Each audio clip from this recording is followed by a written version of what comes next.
యెహోవాను బట్టి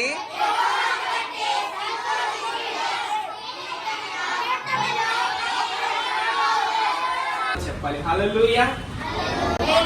రెండు చేతులు చెప్పు. హల్లెలూయా. కొంచెం గట్టిగా హల్లెలూయా. ఓకే, ఈరోజు మొదటిగా మనం ఏమీ లేకుండా నీవు ఈ దేశంలో తిరుగుతావని దేవుడు ఏం చేశాడు తెలుసా? శపించేసాడు. ఏం చేశాడు? శపించేసాడు. ఇప్పుడు దేవుడు ఆ తమ్ముడిని ఆశీర్వదిస్తే అన్నేం చేయాలి? సంతోషపడాలి. అవునా కాదా? అన్న చూసి అరే నేను చేయలేని పని నా తమ్ముడు చేసాడని అన్న సంతోషపడాలి. కానీ అన్న ఏం చేశాడు? తమ్ముడిని చంపేశాడు. వీళ్ళు కూడా ఉంటారు కదా, మీ అమ్మ నాన్న అమ్మను మెచ్చుకుంటే నువ్వేం చేస్తాడు? అబ్బా నన్ను ఎందుకు మెచ్చుకోలేదు, నాకెందుకు గొలివలేదు, అన్ని మా అన్నయ్యకేనా, అన్ని మా